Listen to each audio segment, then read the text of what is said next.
Did you ever see the day when you would have a hip hop artist essentially play a 200-year-old crystal flute in the Library of Congress? Well, that day is here.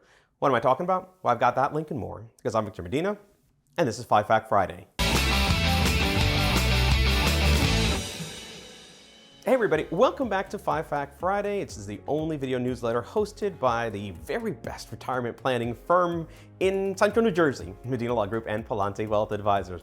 Anyway, I just have 5 links for you this week, but before I get to them, I want to let you know that we just concluded teaching one of our retirement classes in the local Mercer County area. It's actually a 2-day class that we run that's basically 1 week apart, and we cover 5 topics in there: taxes, healthcare, estate planning, investing, and income in retirement. It's actually one of my favorite things to do. If I know anything about my marketing department that edits these, there's probably pictures of these kind of going around right now where we taught the class. It was fantastic. We met with about 25 to 30 people each of 2 different nights. So we had 2 classes that we were running, and it gave us an opportunity to not only share our information about the retirement planning ecosphere, how it's supposed to work, what you can do, but also gave us a chance to meet with some potentially new clients. If you'd like to know what that class is all about and you would like to attend, let us know, because the next set of classes are going to be held just after the new year in January. So it gives you plenty of time to clear out your schedule. You got to give us about 3 hours on 2 different nights, but if you are interested, just respond to this email and we'll put you on the list.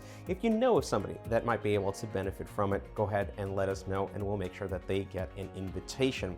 Also, we're getting into fall season. I'm actually kind of bundled up because it's the first day that it seems really cold and I got layers on, but as we do that, we're going to be preparing for our pie season. Now, for those of you that are clients, you already understand that one of the things that we do is in and around Thanksgiving time, we deliver pies. It's our way of kind of coming into your home around that time and just letting you know that we consider you family and we want you to have a great Thanksgiving. If you want to get on the pie list, you're going to have to become one of our financial planning clients. And if you're interested in doing that, just reach out. Anyway, pies are great. We're looking forward to doing it. Just be on the lookout if you are a client for that email that will let you know that we're opening up the registration and you should put in your times. All right, well, let's get to the 5 links for this week. And the first link is what I am reading. And it's actually a link to a post of somebody that looked at 5 different ways of making salmon. Yeah, salmon. Everybody knows that you're supposed to be taking in more fish, and that helps you with your omega-3s, but you're not supposed to have them farm raised. They should be out and wild caught. But what's the best way to prepare them? Well, this post actually investigated 3 different ways of preparing salmon. 5 different ways of preparing salmon, and came up with the very best way. Now, I'm not going to spoil it for you in the video. You actually have to click on the link. That's the whole thing about this video newsletter with the 5 Fact Friday with the 5 links. You click on the links and you go check it out. If I spoil it for you here in the video, you won't check out the links and you might not learn something. So that's the whole point of it. Let's go on to what I am watching. And it's actually the thing that I referenced at the top of this video. For those of you that don't know, there is a hip hop artist, a singer, and a rapper named Lizzo. Now, your grandkids know all about Lizzo. She is body positive, she is talented, and at the same time, she is a flautist. That is, that she plays the flute, and she not only plays the flute casually, she plays it on stage.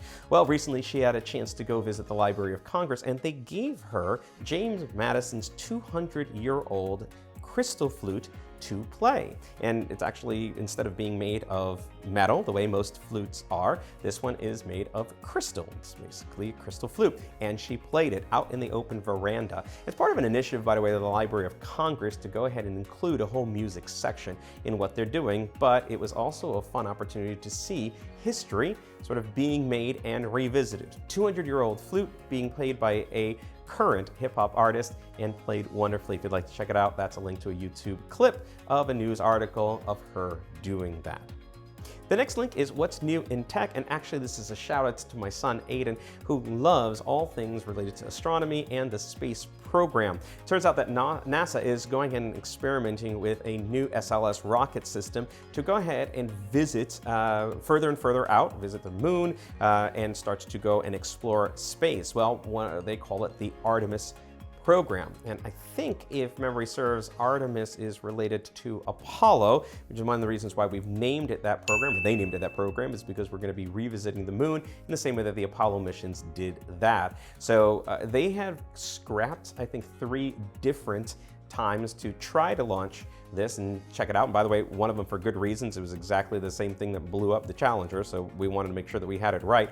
And thankfully, NASA has gone ahead and confirmed that no damage to the SLS system and their rockets was caused by Hurricane Ian. And so for that reason, they are now looking at dates in November. There's going to be a window of about a week in mid-November where they're going to try to launch it. But if you'd like to learn more about the Artemis project, go ahead and follow the link and check it out. It's actually kind of cool that we are returning to the moon.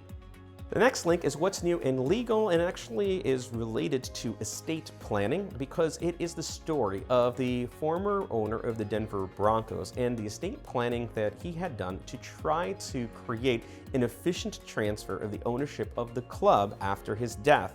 He had done everything correct, including filing his plans with the NFL. He had gone ahead and named certain trustees and fiduciaries because he was splitting up the ownership, the ownership of different assets, but who was going to be the owner of the club as opposed to who was going to get the rest of his money. And it has been a never-ending source of litigation. Now, I suppose when there are billions of dollars at stake, everyone's going to find a seat at the table. But if you want to make sure that you limit the opportunity for people to challenge your estate plan, using a revocable living trust and setting things up actually is going to create a barrier to entry for those individuals that want to challenge the plan, because it's going to make it more difficult for them to do so. They are going to have to be sort of well-heeled and with deep pockets, because they're going to have to find a lawyer to file a lawsuit, and most of our clients don't have children that are in that position. But if you'd like to limit the chances that that will become a problem, you should probably have a really solid estate plan, and not just that, but one that is revisited on a regular basis. It's not enough to get it as a set it and forget it activity. It needs to be updated, much like a piano needs to be tuned. Your plan needs to be updated to make sure it will do what you want when you pass away. The last link is what's new in retirement, and it's actually an article by a Harvard-trained economist. I always look at that headline, I think, well, they just wanted to include the word Harvard in there, but it was from somebody that is an economist and retired early and is exploring the issues of early retirement. Now, this is not one of those posts where somebody retired at 35 years old and they are talking about their great life and the fact that they have to work again. This is actually people that retired somewhere between age 57 and 66, so that 10-year gap before most people are of full Social Security retirement age. And the point of the article, which we agree with here at Palante Wealth Advisors, is that most people end up being lousy savers and lousy people who can assess whether or not they're going to be okay. Most of the folks don't use professional advice to get answers to their questions. And so this combination of people who retire as able-bodied with the opportunity to keep working and often with not enough saved can lead to a disastrous result. Most people are waiting and relying on Social Security to fund their retirement in terms of their fixed income, and it turns out, by all accounts and research, that it only will account for 33%, about a third of your fixed income for what you need in retirement, and so you need to make that up with other sources of income. Most folks don't have pensions, so they have to rely on their personal savings. So here's the point. If you want to have a successful retirement and you choose to retire early, one of the most important things that you can do is go ahead and have an assessment by a professional who can let you know what your retirement picture will look like. Now, when we do that here at Palante Wealth Advisors, we actually look at 5 different areas: your income, your investments, taxes, well, 4 areas: your income, your investments, your taxes, and your estate planning. And it turns out so that when we look at it that way, holistically, we can put together a plan that will help guide you through retirement. We can answer questions about whether or not you'll be okay and whether or not you are someone who is capable of early retirement and what it would take in order to get there. But here's the point. If you don't have a plan in place and you haven't received professional guidance about what to do with your planning, then you may want to reach out and ask us some questions. Hey, listen, it's a 15-minute call to start. It's no obligation. If you want to put together a plan, there's no obligation for that either, or cost. Those are judgment. We just want to get you on the right road going forward and having you feel what the rest of our clients feel, which is comfortable at the retirement. Even with the current market volatility, they've put things in place to make sure that they will be okay. We anticipated volatility like this, and we made sure that their living money for today was never going to be subject to the markets and what they would be doing. Point is, they got a great plan. They're feeling good. You might want to get to the same point. All right, let's revisit the links for this week. The first link, what I am reading, is 5 different ways to prepare salmon. You know you want to increase your fish intake. Why don't you try all 5 of them, and you may end up on feeling the same thing that the person who wrote the post does about the best way to prepare it. The next thing is what I am watching, and it is the hip hop artist Lizzo playing a 200-year-old crystal flute at the veranda in the Library of Congress. The next link is what's new in tech, and it's following NASA's project called Artemis, but revisiting the moon and the fact that they're going to be trying to launch again sometime in mid-November, hoping to get a successful trial. What's new and legal is the former owner of the Denver Broncos and his estate plan, which is currently being challenged in trying to transfer the ownership of the Broncos, and also a little bit of guidance about what you should be doing to create your great estate plan. And the last link is what's new in retirement. And those are the dangers of early retirement, specifically if you retire in 10 years or so before full retirement age, what you need to have in place.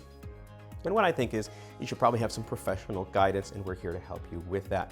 Those are links for this week.